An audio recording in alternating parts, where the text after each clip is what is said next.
Біздің енді мектептің осы негізгі мақсаты экологиялық жаңа акциямызға мынау әрбір қоршаған ортаны тұрғындардың бәрін экологиялық сана, экологиялық мәдениетті қалыптастыру мақсатында этнолагерьде де мектебімізде үлкен іс-шаралар жүзеге асырылуда.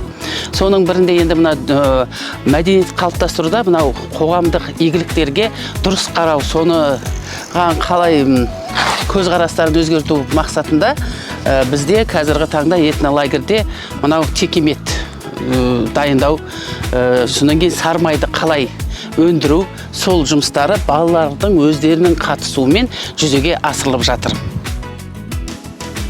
Мынау биылғы ұйымдастырылған Таза Қазақстан аясында ұйымдастырылған этнолагерьдің мақсаты ата-бабамыздың жасаған кәсіптерін үйрету, қалай олар өмір сүрді.